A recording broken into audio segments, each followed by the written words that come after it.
Kisah ini diambil menurut buku sejarah Babad Tanah Sunda atau Babad Tanah Cirebon karya Pangeran Sulaiman Sulendraningrat atau dikenal dengan nama Mama Leman. Beliau merupakan putra dari ulama guru besar Tarekat Satariyah. Beliau sempat menjabat sebagai Ketua Umum Lembaga Kebudayaan Sewilayah 3 Cirebon sebagai pemegang dan penanggung jawab tentang sejarah asli di Cirebon. Konon, menurut salah seorang muridnya bahwa sang penulis ini yaitu Pangeran Sulendraningrat tersebut bisa berkomunikasi secara langsung dengan Pangeran Cakrabuana atau Mbah Kuwu Cirebon yang menceritakan tentang kisah asli tentang sejarah Cirebon ini kepadanya, dan semua karya yang beliau hasilkan berdasarkan kisah asli sejarah Cirebon yang sebenarnya. Wallahu alam bishawab. Diceritakan pada saat di Mesir, Syekh Syarif Maulana Hidayatullah atau Kanjeng Sunan Gunung Jati sebelum menjadi wali Allah sedang membaca kitab Usul Kalam di perpustakaan. Di dalam kitab itu dijelaskan bahwa walaupun pada kenyataannya Rasulullah Shallallahu Alaihi Wasallam sudah wafat, tetapi Gusti Allah Maha Kuasa atas segala sesuatu. Maka dengan izin Allah, bukan hal yang tidak mungkin jika ada orang yang bisa bertemu dengan Rasulullah sekalipun beliau telah tiada. Semua semata-mata karena kehendak Allah Subhanahu Wa Taala. Seperti pada saat Rasulullah masih hidup dan melakukan perjalanan Isra Miraj, maka baginda Rasulullah bisa bertemu dengan para nabi terdahulu yang sudah wafat. Penjelasan menurut kitab Usul Kalam tersebut membuat Kanjeng Sunan Gunung Jati merenung dan merasakan betapa rindunya beliau kepada leluhurnya yaitu Nabi Muhammad Rasulullah Shallallahu Alaihi Wasallam. Maka beliau sangat berkeinginan untuk bertemu dan berguru kepada Rasulullah Shallallahu Alaihi Wasallam. Syekh Syarif Maulana Hidayatullah yang merupakan keturunan Rasulullah yang ke-22 ini akhirnya keluar dari pejimatan atau dari perpustakaan dan menghadap ibundanya yaitu Kanjeng Ratu Rara Santang atau Syarifah Mudaim.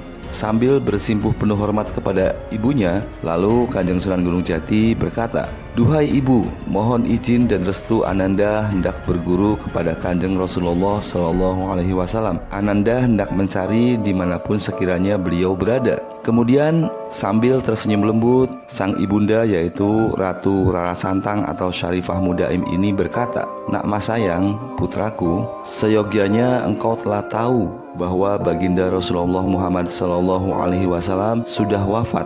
Bahkan kau adalah keturunannya yang ke-22. Maka sebaiknya bergurulah kepada para kiai dan aulia yang kau sukai. Janganlah engkau mencari sesuatu yang sudah tiada."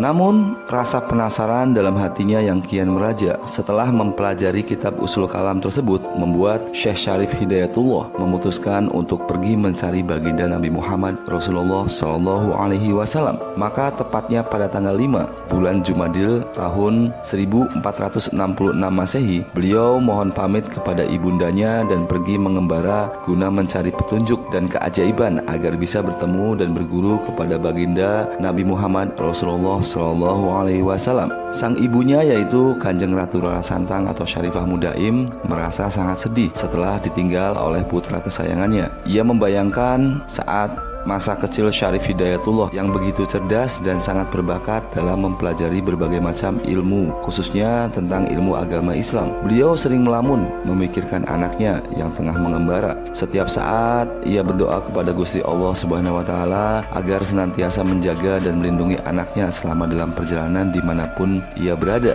Sampai pada suatu malam, Kanjeng Ratu Rara Santang atau Syarifah Mudaim bermimpi bertemu dengan suaminya yaitu Sultan Mesir yang pada saat itu sudah wafat. Sultan Mesir suaminya ini berkata, "Wahai Adinda Syarifah Mudaim, janganlah engkau bermuram durja, ikhlaskanlah dan percayakanlah semuanya hanya kepada Allah Subhanahu Wa Taala. Bukankah dulu kau sering berdoa kepada Allah ingin memiliki putra yang kelak menjadi wali Allah yang sangat unggul di alam semesta ini? Mudah-mudahan karena perihal inilah putra kita bisa menjadi unggul seperti yang kau inginkan. Maka teruslah berdoa dan memohon kepada Allah Subhanahu Wa Taala." Begitu terbangun dari tidurnya, maka Syarifah Mudaim tertegun dan teringat tentang mimpinya tersebut. Lalu beliau langsung bertobat kepada Allah dan senantiasa memuji kemahakuasaan Sang Maha Pencipta. Dikisahkan Syekh Syarif Maulana Hidayatullah sedang mengembara menempuh perjalanan naik gunung dan turun gunung, masuk hutan dan keluar hutan. Di tengah perjalanan, Syekh Syarif Maulana Hidayatullah bertemu dengan seekor naga yang sangat besar yang melingkar menghalangi perjalanannya. Kemudian naga itu berkata, "Wahai manusia muda,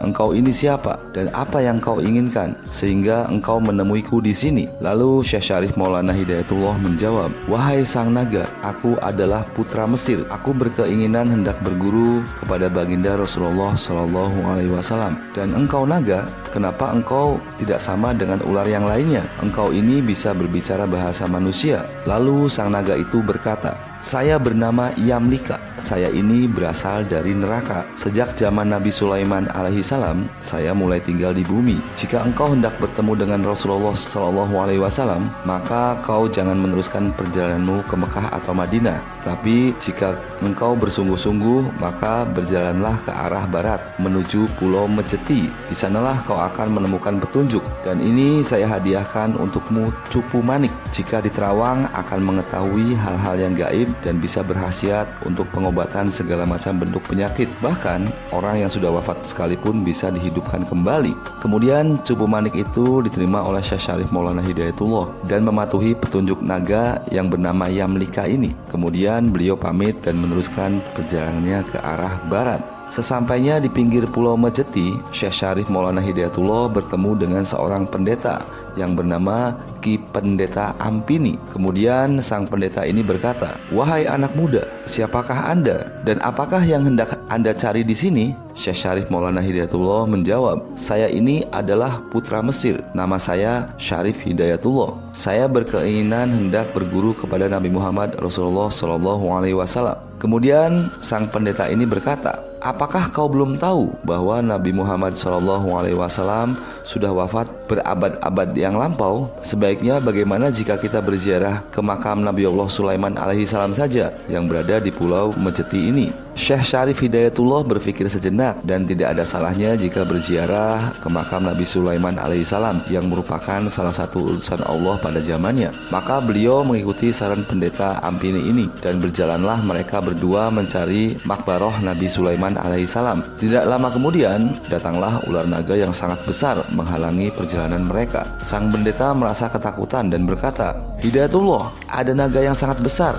Daya upaya apa yang akan kau lakukan?" Kemudian Syekh Syarif Maulana Hidayatullah mendekati naga tersebut dan berkata, "Wahai sang naga, saya harap Anda minggir memberikan kami jalan. Saya adalah putra Mesir dan hendak berziarah ke makbaroh Nabi Allah Sulaiman alaihi salam." Sang naga ini ternyata bisa berbicara bahasa manusia dan menjawab, "Wahai orang muda, saya izinkan kau melintasi jalan ini, tetapi saya meminta air susu yang sangat banyak. Nanti jika saya sudah meminumnya dan merasa kenyang, maka dari telinga saya akan keluar sesuatu seperti lawe atau kante. Maka ambillah itu karena bisa berguna untuk penolak bala dan keselamatan." Kemudian Syekh Syarif Maulana Hidayatullah dan pendeta tersebut mencari susu yang dimaksud. Dengan keilmuan yang mereka miliki, maka mereka bisa mendapatkan susu yang sangat banyak dan memberikan air susu tersebut kepada naga itu. Lalu sang naga akhirnya meminumnya dan benar saja, setelah sang naga merasa kenyang, kemudian ia menggeliat-geliat di tanah dan keluarlah sesuatu sejenis lawe atau sejenis batu mustika dari telinganya. Lalu Syekh Syarif Maulana Hidayatullah mengambil lawe tersebut atau batu tersebut dan bersama pendeta kembali meneruskan perjalanannya.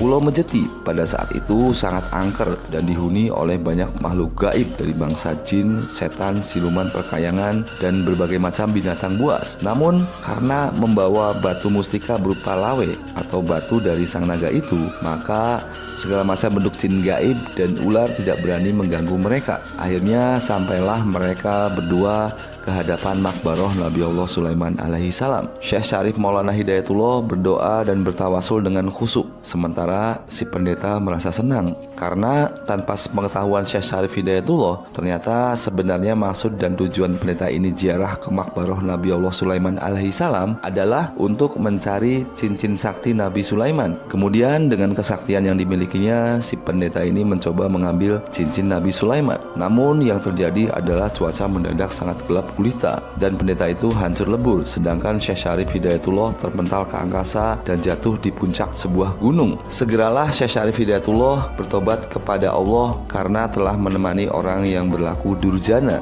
Karena kemurkaan Nabi Allah Sulaiman alaihissalam membuat sekujur tubuh Syekh Syarif Hidayatullah tidak bisa digerakkan. Namun setelah bertobat dan bermunajat kepada Allah Subhanahu wa taala, maka beliau langsung sembuh dan kembali meneruskan perjalanannya. Di tengah perjalanan, Syekh Syarif Hidayatullah bertemu dengan seorang pertapa. Di sebelah pertapa itu ada sebuah kendi pertula atau sebuah kendi yang terbuat dari gerabah tanah liat. Di dalam hatinya mendapatkan firasat untuk meminum air di dalam kendi tersebut. Kemudian Syekh Syarif Maulana Hidayatullah menghampiri pertapa itu dan meminta izin sambil berkata, "Wahai pertapa, kendi itu milik siapa? Bolehkah saya meminum air di dalamnya?" Kemudian pertapa itu berkata, "Saya tidak tahu kendi ini milik siapa. Saat saya hendak bertapa di tempat ini, kendi ini sudah ada di tempat tersebut." Kemudian Syekh Syarif Hidayatullah berkata, "Wahai pertapa, izinkan saya bertanya kepada kendi tersebut tentang asal muasalnya." Kemudian sang pertapa menjawab, "Silahkan jika engkau mampu berbicara dengan kendi itu." Kemudian Syekh Syarif Hidayatullah bertanya kepada kendi tersebut, "Wahai kendi pertula, siapakah yang memilikimu dan dari manakah kau berasal? Bolehkah aku meminum air di dalam kendimu ini?" Dan keajaiban pun terjadi. Kendi itu bisa berbicara dan menjawab, "Saya kendi berasal dari surga. Semenjak zaman Nabi Nuh alaihissalam, saya diturunkan ke bumi dan menjadi milik Nabi Nuh alaihissalam." Kemudian Syekh Syarif Hidayatullah berdoa kepada Allah Subhanahu wa taala dengan bertawasul dengan membawa nama Nabi Nuh alaihissalam serta memohon izin untuk meminum air di dalam kendi tersebut. Lalu air di dalam kendi tersebut diminum, namun tidak sampai habis airnya, disisakan sedikit. Kemudian kendi itu diletakkan kembali ke tempatnya semula dan kendi itu kembali berkata, "Tuan dan keturunannya akan menjadi raja."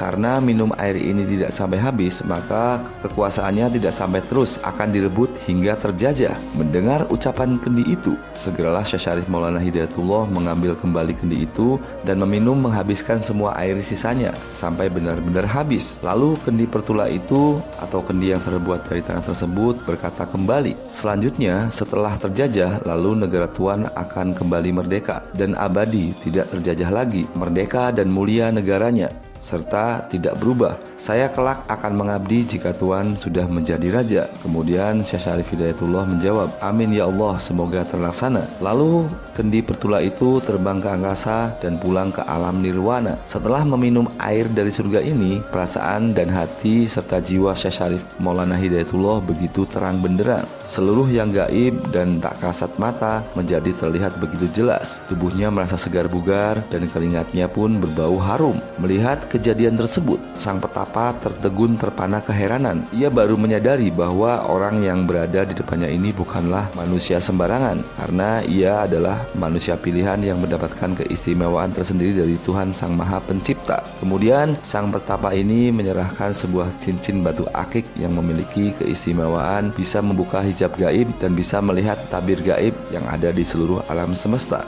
Syekh Syarif Hidayatullah menerima cincin tersebut dan berpamitan untuk meneruskan perjalanannya. Di tengah perjalanan pengembaraannya, Syekh Syarif Hidayatullah bertemu dengan seorang wanita yang sangat cantik jelita yang ingin mengabdi kepadanya. Namun karena mengetahui bahwa itu adalah godaan ratu duniawi, maka beliau menolaknya. Tidak lama kemudian, beliau bertemu dengan seorang laki-laki yang ingin mengabdi kepadanya dan mendengar suara yang merdu dan halus yang begitu indah dari angkasa yang berasal dari ratunya para setan gaib yang berupaya untuk menggodanya. Namun karena keteguhan iman Syekh Syarif Hidayatullah membuatnya mampu menolak bujuk rayu tersebut. Syekh Syarif Hidayatullah kembali melanjutkan perjalanan pengembaraannya. Siang bermandikan teriknya mentari, dan jika malam datang berselimutkan gelap yang sangat dingin. Namun ketabahan dan kesabaran hati Syekh Syarif Maulana Hidayatullah tidak menyurutkan niat dan langkahnya. Beliau terus berjalan sampai akhirnya bertemu dengan Nabi Allah Ilyas alaihissalam. Segeralah beliau memberikan salam dan hormat. Kemudian Nabi Ilyas berkata, "Terimalah baju ini sebagai pelindung tubuhmu. Jika baju ini dipakai maka akan seperti malaikat yang bisa memasuki benda yang padat tanpa berlubang, bisa membuat api tetapi tidak terasa panas. Jika dimasukkan ke dalam air, maka tidak akan basah. Dan jika bepergian, maka hanya dengan sekejap mata bisa sampai ke tempat tujuan. Kemudian Syekh Syarif Maulana Hidayatullah menerima baju tersebut lalu memakainya dan mengaturkan banyak terima kasih. Lalu Nabi Ilyas alaihissalam berkata lagi, "Aku akan memberikan petunjuk kepadamu. Naiklah kau ke sebuah puncak bukit. Nanti kau akan bertemu dengan seorang laki-laki penunggang kuda. Lalu kau mintalah petunjuk jalan kepadanya." Syekh Syarif Hidayatullah mematuhi wejangan Nabi Allah Ilyas alaihissalam dan memohon pamit untuk kembali meneruskan perjalanannya.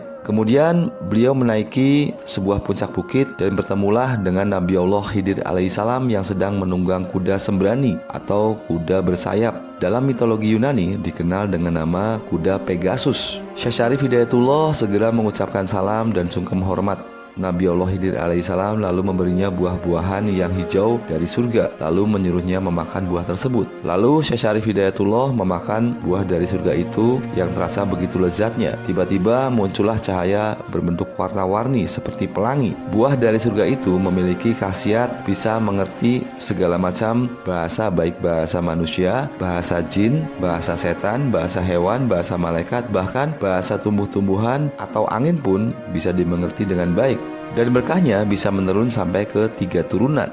Dari situ Syekh Syarif Hidayatullah benar-benar mengetahui bahwa semua makhluk ciptaan Allah Subhanahu wa taala, baik yang ada di bumi atau di langit sampai ke tingkat 7, semuanya bertasbih dan berzikir kepada Allah Subhanahu wa taala dengan bahasa mereka masing-masing. Syekh Syarif Hidayatullah kemudian memohon wejangan dan petunjuk kepada Nabi Allah Khidir alaihissalam bagaimana caranya agar bisa bertemu dan berguru kepada baginda Nabi Muhammad SAW. Kemudian Nabi Khidir menyuruh Syekh Syarif Hidayatullah untuk bonceng bersamanya menaiki kuda sembrani atau kuda Pegasus tunggangannya tersebut. Setelah menaiki kuda tersebut, lalu kuda itu kemudian terbang melesat ke angkasa begitu cepatnya seperti kilat hingga sampailah mereka ke sebuah istana bangsa jin yang bernama Ajrak.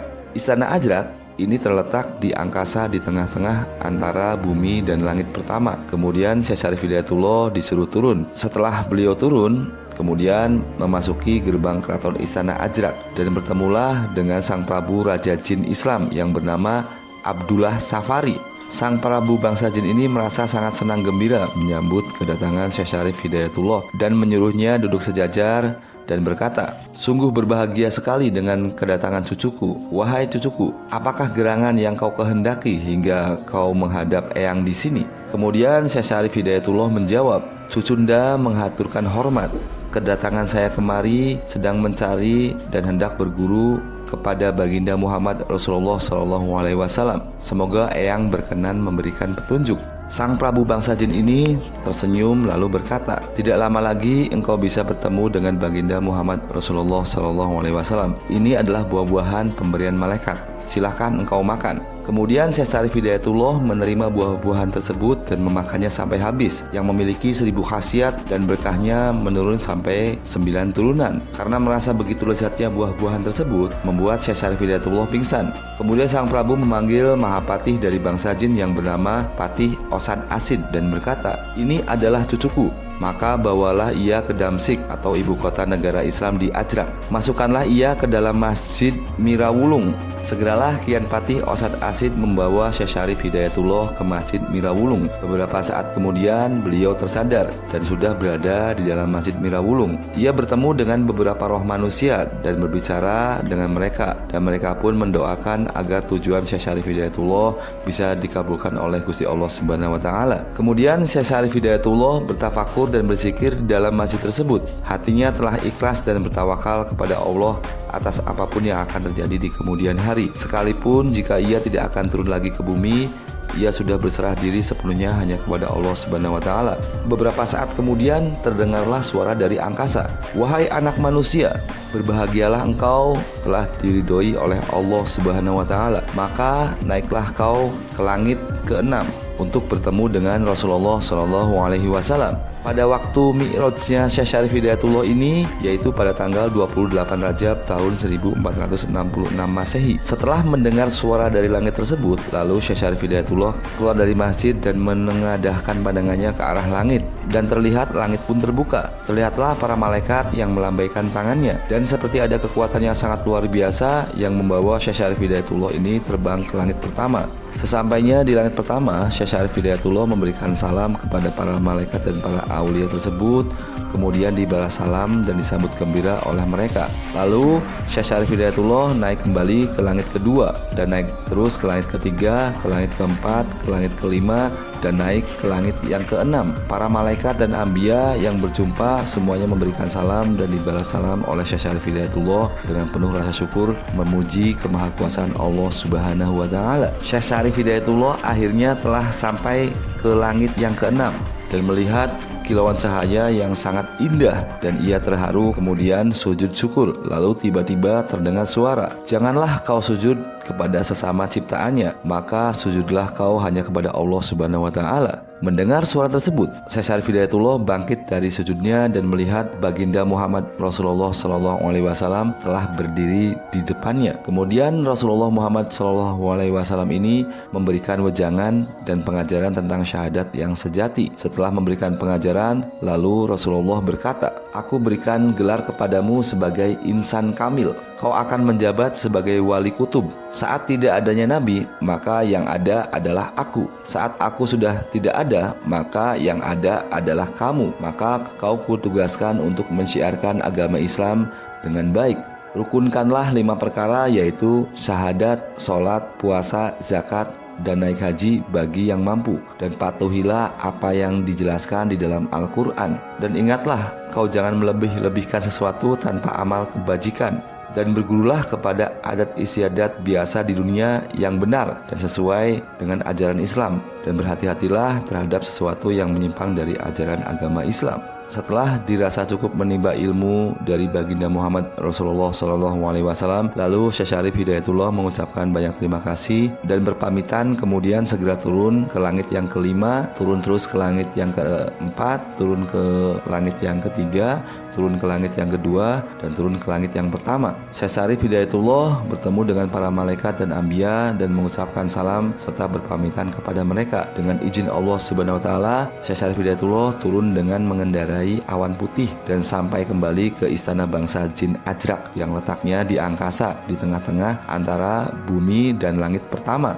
Beberapa hari Syekh Syarif Hidayatullah bermalam di istana Ajrak tersebut sampai akhirnya beliau permisi kepada Sang Prabu untuk pamit kembali ke bumi. Maka diantarlah Syekh Syarif Hidayatullah oleh Patih Osad Asid beserta 80 pasukan jin Islam dengan mengendarai mahligai emas dan dikawal bangsa jin. Akhirnya sampailah Syekh Syarif Hidayatullah ke keraton Mesir pada saat Nisfu Sa'ban di tahun 1466 Masehi. Beliau menghadap ibundanya yaitu Ratu Rara Santang atau Syarifah Mudaim dan disambut gembira oleh seluruh kerabat besar Kesultanan Mesir. Wallahu a'lam bishawab. Hanya Allah yang maha tahu atas segala sesuatu, dan dengan kuasanya maka tidak ada yang tidak mungkin. Jika Allah Subhanahu wa taala sudah berkehendak, maka hal yang tersulit dan hal yang tidak mungkin apapun bisa saja akan terjadi. Dan hikmah yang bisa kita ambil dari kisah tersebut adalah saat dimana kita bertawakal dan berserah diri dengan penuh ikhlas sepenuhnya hanya kepada Allah Subhanahu wa taala,